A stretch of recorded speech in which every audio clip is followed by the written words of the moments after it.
Mind பாடி sport healing சேனலின் அன்பான வணக்கங்கள். இன்றைக்கி என்னொரு வீடியோவில் உங்களை எல்லாம் சந்திக்கிறதுல ரொம்ப சந்தோஷப்படுறேன்.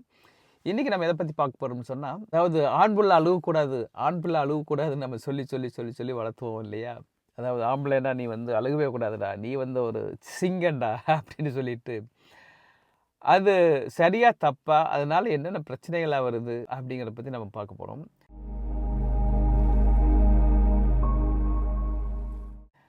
அதாவது என்கிட்ட வந்து கொஞ்ச நாளைக்கு முன்னாடி ஒரு ஃபேமிலி வந்தாங்க. அவங்க அப்பாவை கூட்டிக்கிட்டு, அவங்க மனைவி, பிள்ளைங்கள்லாம்.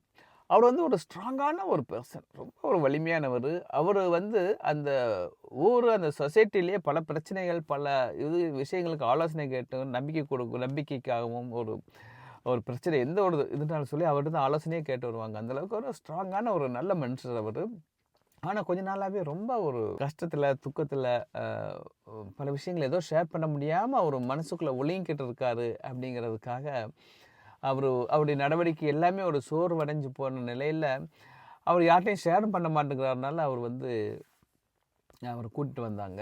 அவர் வந்து அப்புறம் எல்லாமே அவர் தனிமையாக அவர்கிட்ட பேசும் பொழுது அவர் வந்து பல விஷயங்களை வந்து மனசு விட்டு விட்டு விட்டு விட்டு விட்டு அழுக ஆரம்பிச்சிட்டாரு. லைஃப்பில் ஃபஸ்ட்டு டைம் வந்து நான் இப்போ தாங்க வந்து மனசில் உள்ளது எல்லாத்தையுமே நான் உங்கள்கிட்ட சொல்கிறேன் அப்படின்னு சொல்லி சொல்லி சொல்லி சொல்லி சொல்லி அவ்வளோ பெரிய மனசை வந்து அழுது அழுது அழுது இந்த அழுகை தெரப்பி வந்து கிட்டத்தட்ட பல செஷன் போச்சு. அதாவது நம்ம வந்து நம்ம பிள்ளைங்களை வளர்க்கும்போது வந்து நீ வந்து ஆம்பளை, நீ எதையுமே போல்டாக எதிர்கொள்ளணும், நீ எதையுமே ஷேர் பண்ணிக்கூடாது, அழுகையை மெயினாக நீ அழுகையை வந்து வெளியவே காமிச்சிடக்கூடாது அப்படின்னு சொல்லி சில நேரங்கள் நம்ம வளர்த்துவோம். அது வந்து நம்மளுடைய சொசைட்டியில் குறிப்பாக அந்த ஆண்கள் மத்தியில் அது ஆழமாக பதிஞ்சிருது. சின்ன வயசில் வந்து ஏதாச்சும் ஒரு பிரச்சனைன்னு சொன்னால் அது வந்து நம்ம போய் பிரச்சனையை ஷேர் பண்ணிக்கிட்டு நம்மளை வந்து வீக்காக நினச்சிருவாங்களோ அப்படின்னு சொல்லிட்டு சில நேரங்களில் பேரண்ட்ஸ்கிட்ட கூட சொல்லாமல் இருப்போம், ஃப்ரெண்ட்ஸ்கிட்ட ஷேர் பண்ணாமல் இருப்போம், டீச்சர்ஸ்கிட்ட கூட சொல்லாமல் இருப்போம்.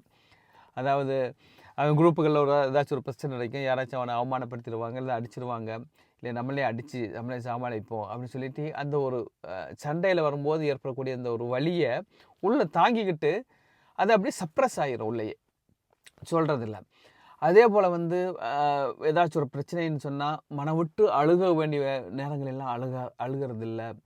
அப்படி வளர்ந்து வளர்ந்து வளர்ந்து வளர்ந்து அது ஸ்கூலில், அப்புறம் வேலை செய்யக்கூடிய இடங்களில், படிப்பு, காலேஜ், இப்படி போய் போய் போய் ஒரு கட்டத்தில் வந்து எந்த விஷயத்தையுமே தன் குடும்பங்களில் கூட ஏதாச்சும் பிரச்சனைன்னு சொன்னால் அம்மா அப்பா அவங்ககிட்டலாம் ஷேர் பண்ணிக்கங்கிற ஒரு சூழ்நிலை வரும்போது கூட ஓப்பனாக ஷேர் பண்ணிக்கிறது இல்லை. அது மட்டும் இல்லாமல் அப்புறம் கணவன் மனைவியாக குடும்ப வாழ்க்கைன்னு வரும்போதும் கூட இதை வந்து நம்ம மனைவிட்டு சொன்னால் நம்மளை வீக்காக நினச்சிடுவாங்க, நம்மளை வந்து ஒரு தாழ்வாக நினச்சிடுவாங்க, நமக்கு வந்து ஒரு ஒரு ஒரு கத்து இருக்காது அப்படின்னு சொல்லி சொல்லி சொல்லி சொல்லி சில வகையான ஒரு மன ரீதியான விஷயங்கள் வந்து நம்ம ஒரு சொல்லும் போது தான் நமக்கு ரிலீஃப் ஆகும். இப்போ கணவன் மனைவி அவங்களுடைய வாழ்க்கையிலாம் பார்த்தீங்கன்னு சொன்னால் எவ்ரிடே அவங்க வந்து சில விஷயங்களை வந்து ஒரு உதாரணத்துக்கு ஆஃபீஸில் வந்து ஏதாச்சும் ஒரு கசப்பான விஷயம்னு சொன்னால் டக்குன்னு கணவன்கிட்ட வந்து சாயங்காலம் வந்து சொல்லும்போது அந்த விஷயமே ஏதோ எங்கேயோ வந்து தூக்கி வச்சா அப்படி ஒரு மனசில் ஒரு பாரம் குறைஞ்சா அப்படி இருக்கும். அதே போல் கணவன் சொல்லும்போது பாரம் குறைஞ்சா அப்படி இருக்கும். இல்லைன்னு சொன்னால் அவங்க அதுக்கு ஏதாச்சும் ஒரு சொல்யூஷன் சொல்லுவாங்க, இல்லைன்னா போங்க இதை போய் மண்டையில் தூக்கிட்டு இதை விட்டு வளைங்க, அவங்க அப்படி தான் இருப்பாங்க, நீங்கள் உங்கள் வழியை பார்த்து போங்க. இல்லைன்னு சொன்னால் அதுக்கு ஒரு நீங்கள் எதுக்கு இப்படி இருக்கீங்க, எடுத்து கேளுங்க அப்படின்னு ஒரு ஆலோசனை சொல்லலாம். இல்லைன்னு சொன்னால் இதெல்லாம் போய் தூக்கிக்கிட்டு நீங்கள் அலைவீங்க, அவங்க தான் முட்டாள்தனமாக இருக்காங்க, நீங்களும் அப்படி முட்டாள்தனமாக எதுக்கு நினச்சிக்கிட்டு கவலைப்படுறீங்க, இப்படி ஒரு சின்ன விஷயங்கள் சொல்லுவாங்க. இது மாதிரி சின்ன சின்ன விஷயங்கள். ஈவன் சில நேரங்கள் வந்து பிள்ளைங்கள்கிட்ட கூட நம்ம எத்தனை விஷயங்கள் பகிர்ந்துக்கிறோம். நம்மளுடைய ஃபைனான்சியல் சிச்சுவேஷன் குறிப்பாக பல இடங்களில் வந்து நம்மளுடைய ஃபைனான்ஸு நம்ம பிள்ளைங்களுக்கு நம்மளுடைய தூக்கம் தெரியாமல் வளர்த்தணும் அப்படின்னு சொல்லிட்டு ஃபைனான்சியல் சிச்சுவேஷன் சொல்லாமல் அவங்க கேட்குறதெல்லாம் வாங்கி கொடுப்பாங்க. அது வந்து அதுக்காகவே கடன் வாங்கி வாங்கி வாங்கி வாங்கி ஒரு லக்ஸுரியாக செய்யக்கூடிய பெற்றோர்கள் இருக்காங்க. அது ஒரு கட்டத்தில் சிக்கலாகிக்கும். இது போல் பல சிக்கல்கள் சில நேரங்களில் வந்து சின்ன சின்ன விஷயங்களுக்கு நம்ம அப்ரிஷியேஷன் வந்து நம்ம எதிர்பார்ப்பாங்க கணவன். ஆனால் வந்து அது எந்த நேரங்கள்லையுமே அந்த ஆண்களுக்கு அது இல்லாத சூழ்நிலையில் அதுவும் ஒரு ஸ்ட்ரெஸ் ஆகிடும். இது போல் ஆனால் அப்படிப்பட்ட சூழ்நிலையும் கூட நம்ம கேட்டு அந்த அப்ரிஷியேஷன் சில நேரங்களில் வாங்குறதுலாம் கூட தப்பு இல்லை.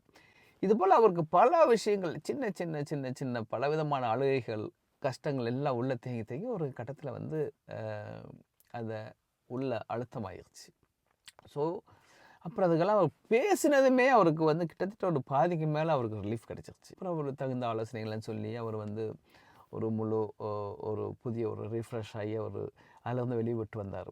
ஸோ இந்த வீடியோ மூலியமாக நம்ம என்ன சொல்ல வரோம்னு சொன்னால், நம்ம குழந்தைகளை வளர்த்தும் பொழுது நீ வந்து ஆம்பளச்சிங்கம், நீ அழுகக்கூடாது, நீ வந்து எந்த விஷயம்னாலுமே என்னை யார்ட்டையும் காமிச்சக்கூடாது அப்படின்லாம் இல்லை. இன்றைக்கி உள்ள சமுதாய சூழ்நிலையில் எந்த விஷயம்னாலுமே நம்ம வந்து நம்மளாவே வந்து எதையுமே சால்வ் பண்ண முடியாது. சார்ந்து தான் இருக்கிறோம். சார்ந்தா இருக்கும். இன்றைக்கி வந்து எல்லாமே உலகமே ஒரே ஒரு பாடி. நம்மளுடைய உடலுடைய அங்கங்கள் எப்படி கை, கால், மூக்கு, கண்ணுன்னு இருக்குவோ அது போலவே எல்லாமே ஒரு அங்கங்கள் தான். ஸோ அதனால் எந்த ஒரு சூழ்நிலைனாலுமே கண்டிப்பாக நம்ம வந்து ஹெல்ப் கேட்கறதுலையோ, நம்மளுடைய எமோஷன்ஸை தகுந்த இடங்களில், தேவையான இடங்களில் நம்ம காட்டுறதுலையோ எந்த விதமான தப்பு இல்லை. அப்படி காட்டி அப்படி நம்ம இருக்கும்போது தான் நம்மளுடைய ஃபுல் ஹெல்த்தியாக நம்ம இருக்க முடியும். ஸோ அது மிக மிக முக்கியம்.